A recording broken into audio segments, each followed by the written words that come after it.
Hola, el día de hoy vamos a hablar sobre la reforma política.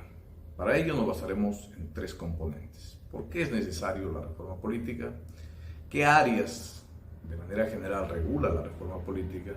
Y en tercer lugar hablaremos brevemente sobre los aspectos más relevantes que debieran estar en la agenda pública sobre la reforma política.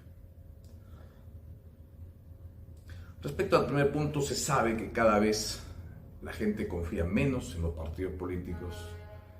Se sabe también que el nivel de afección hacia el sistema democrático cada vez va disminuyendo en el Perú y en Latinoamérica en general. Y evidentemente esas no son señales nada buenas para la sostenibilidad de nuestra democracia en el largo plazo. También se sabe, por ejemplo, que los partidos políticos en el Perú no representan prácticamente a nadie más que a los dueños que lo conforman o que lo dirigen. Y esto también es una pésima imagen y pésima señal respecto a la salud de nuestro sistema democrático. Además sabemos pues que la inestabilidad política en la que nuestro país ha vivido, sobre todo en los últimos años, ha sido dramática. Esto hace pues y exige básicamente a que se vaya pensando de manera cada vez más puntual en qué reformar. ¿Qué reforma política puntual es hacer para poder tener un sistema más democrático que pueda incluir a mayor cantidad de gente y que pueda tener una agenda país que pueda llevar al país hacia el desarrollo? Cuando hablamos de sistema de gobierno, aquí básicamente nos referimos pues a una clasificación que se trata de, o que clasifica el sistema de gobierno presidencialista, que es básicamente aquel gobierno donde tiene un presidente fuerte, que domina prácticamente a los otros poderes del Estado, o sistemas parlamentarista, como es el caso de los estados europeos, por ejemplo, y el caso de nuestro estado peruano, que es básicamente un sistema semipresidencialista, donde tenemos a un presidente de la República, pero también se tiene a un parlamento que tiene un contrapeso serio y constante con el Ejecutivo.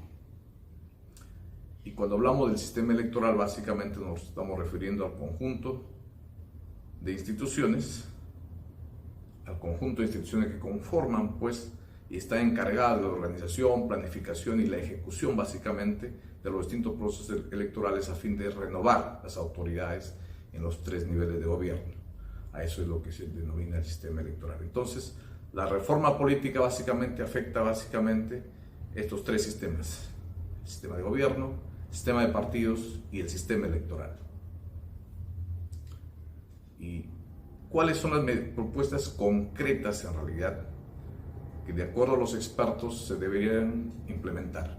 Una de ellas es la bicameralidad. Contrario a lo que el pueblo hace pocos años nomás se manifestó rechazando la posibilidad de la bicameralidad, los expertos en el tema y nuestra tradición republicana también ha sido de que durante todo este tiempo hemos tenido básicamente, mayoritariamente, un parlamento bicameral, es decir, una Cámara de Senadores y una Cámara de Diputados. Esto es importante porque el día de ayer efectivamente se aprobó el regreso del Senado o el regreso de la doble Cámara en todo caso para el sistema político peruano, es decir, a partir del 2026 se elegirán a diputados y a senadores. Y una diferencia importante que creo que este nuevo arreglo institucional trae es de que efectivamente la Cámara de Senadores tiene funciones bastante particulares y propias y distintas a la Cámara de Diputados. Es decir, puntualmente la Cámara de Senadores se dirigirá pues como aquella Cámara que va a poder nombrar, por ejemplo, a quienes representan y dirigen los órganos autónomos del Estado, como el Tribunal Constitucional, como el caso de la Defensoría del Pueblo, como los directores del Banco Central de Reserva del Perú. Entonces, la bicameralidad, pese a que hubo un rechazo manifiesto y una opinión clara y contundente del pueblo, ya regresó y en el 2026 tendremos la bicameralidad. Un segundo punto que ha estado parte del debate de la reforma política es el tema de la reelección.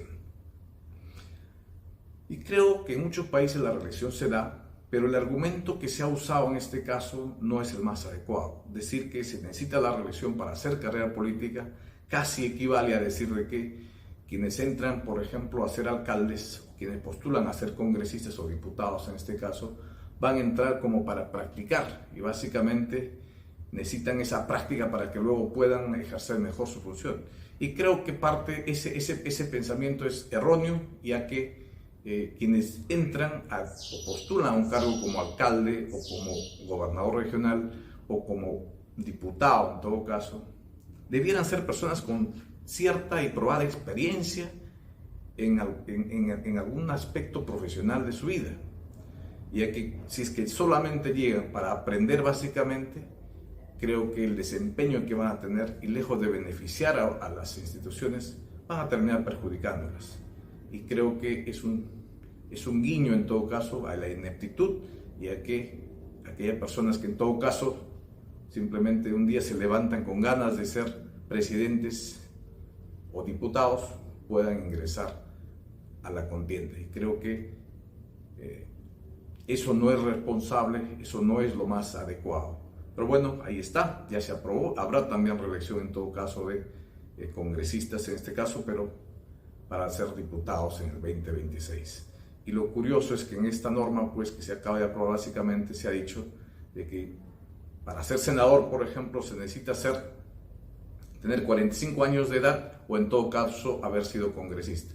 Creo que en este caso un buen puñado de congresistas van a poder y seguramente estarán participando como candidatos al Senado gracias a esta ley y reforma constitucional que acaban de aprobar el día de ayer.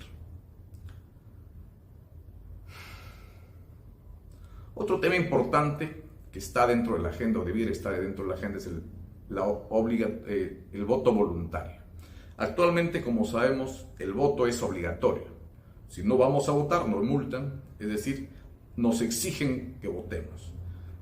Esto tiene un problema, porque cuando hay una obligatoriedad para votar, en el fondo hace que muchas personas que no tienen interés en la política o que ni siquiera han leído un programa político asistan a votar y voten porque se les viene en mente o formen su opinión política al momento de estar en la cola y no, en todo caso, no van a votar después de haber sopesado propuestas, de haber analizado candidaturas, y eso creo que es un defecto. Yo creo que debemos migrar y mirar hacia la voluntariedad del voto, que el voto sea voluntario, porque creo que un país como el nuestro, la libertad es importante y esto puede ayudar quizás a que personas que realmente analizan cautelosamente sus candidatos puedan ir y votar de manera mucho más seria la propuesta que a ellos les parezca más conveniente.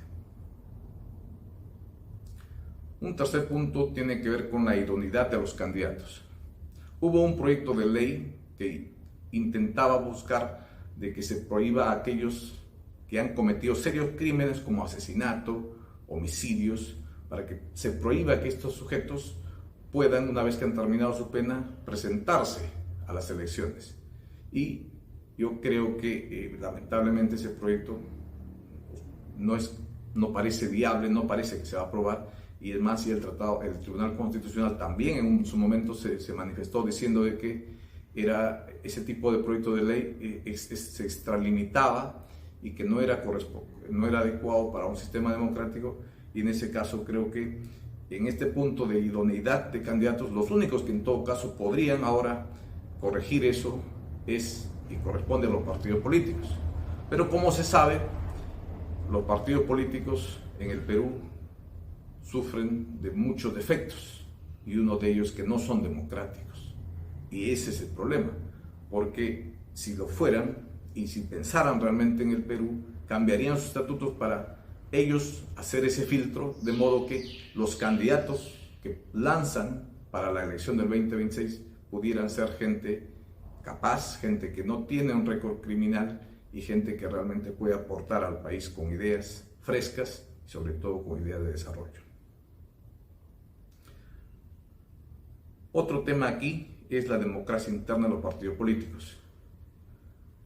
Lamentablemente en nuestro país este es un tema que es un estándar que cada vez se convierte en más aceptado, el hecho de que los candidatos que surgen de los partidos políticos puedan ser elegidos vía voto universal y democrático, vía elecciones internas o primarias como le llaman.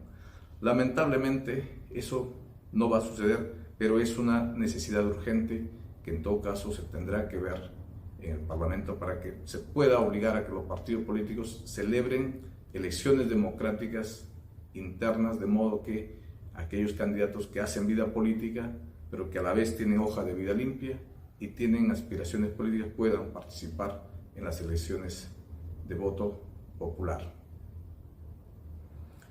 Otro tema que se plantea en el tema de la reforma política es el tema del transfugismo.